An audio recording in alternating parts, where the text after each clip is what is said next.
Olá, nono ano, bom dia. Como vocês estão? Eu espero que estejam todos bem.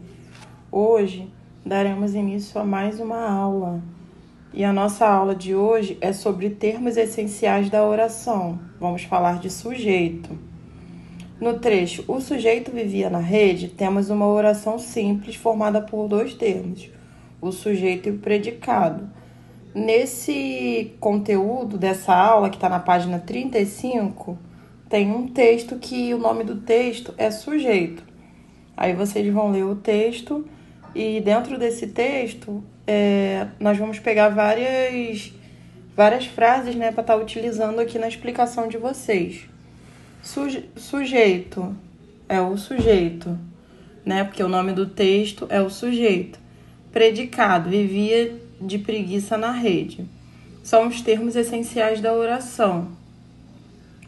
Oração obrigatoriamente precisa de um verbo, né? Sabemos que em toda oração tem que ter um verbo. O sujeito é o termo da oração sobre o qual se faz uma declaração. Núcleo do sujeito. Por exemplo, Joana chegou tarde. Quem chegou tarde? Joana. Então, Joana é o sujeito. Predicado, chegou tarde. O núcleo do sujeito sempre será um substantivo, um pronome, um substantivo, um numeral ou qualquer outra palavra de valor substantivo. Então, sabemos que sempre será um substantivo, tá? Por exemplo, César comprou muitos livros.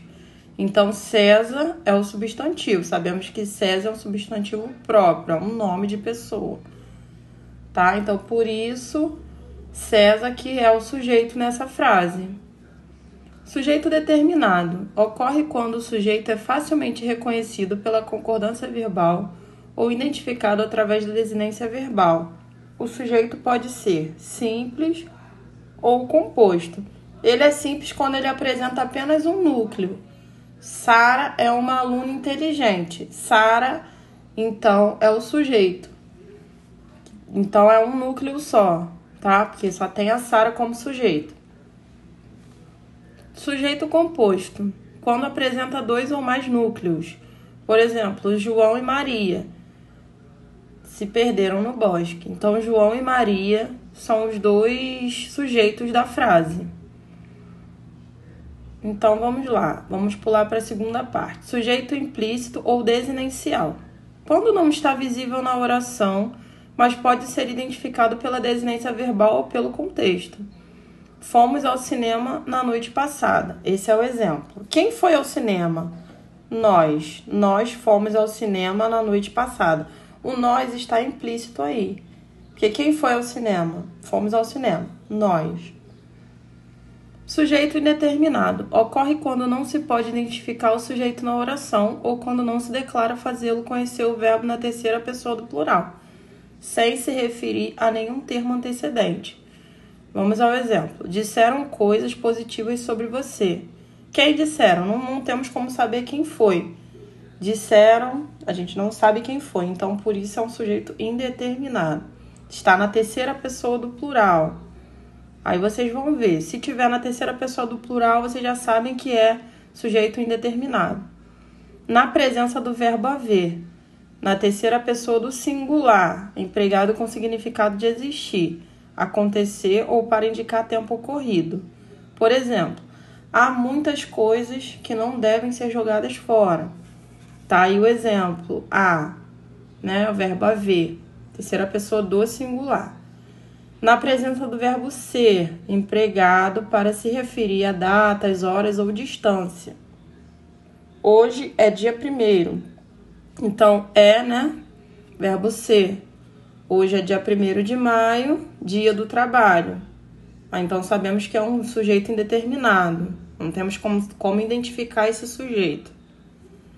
Colocando-se o verbo na terceira pessoa do singular, seguido do pronome se, chamado de índice de indeterminação do sujeito. Outra coisa que vocês também podem perceber, esse pronome se tiver na frase, vocês já sabem que é um sujeito indeterminado. O exemplo, precisa-se de caminhoneiros com experiência. Esse precisa-se Também não sabemos quem é. Então, é um sujeito indeterminado. Oração sem sujeito ou sujeito inexistente. É a oração formada apenas pelo predicado. Apresenta na sua estrutura verbos impessoais. Ocorrem nas seguintes situações: na presença de verbos que exprimem fenômenos na natureza. Por exemplo, choveu muito no ano passado. Choveu, né? Aí vocês vão estar vendo. Choveu é um fenômeno na natureza. Então, o fenômeno da natureza já é uma oração sem sujeito. Na presença de verbos como fazer e estar, terceira pessoa do singular, empregados para indicar tempo ou clima. Faz muito calor no Pará. Na presença dos verbos chegar e bastar, seguidos da preposição de é. Basta de piadas infames. Então, esse de, né, quer dizer a preposição. Então, já é uma oração sem sujeito. Chega de dizer besteiras. Na presença de um verbo que, junto a haver e fazer, funcione como auxiliar. Aqui nessa parte ficou digitado errado, mas é na presença, tá? Na presença de um verbo que, junto a haver e fazer, funcione como auxiliar. Este verbo ficará no singular. Deve haver algo para ser feito por ele. Então, esse é mais um exemplo de oração sem sujeito ou de sujeito inexistente, tá bom, pessoal? Semana que vem, vocês vão trazer para mim a resposta dos exercícios. Vocês vão fazer para a próxima aula os exercícios da página 38, 39, 40 e 41. Esses exercícios são exercícios de fixação. Vocês devem fazer para estar aperfeiçoando e daí vocês fazendo vão surgir as dúvidas. Quando surgirem as dúvidas, vocês vão perguntar, tem um grupo que vocês podem perguntar e aí a gente vai esclarecer todas as dúvidas de vocês. Mas é importante vocês fazerem os exercícios porque os exercícios são de fixação. Não tem como aprender só com a explicação. Vocês devem fazer o exercício também. Tá bom, pessoal? E é só isso. Até a próxima aula. Fiquem com Deus.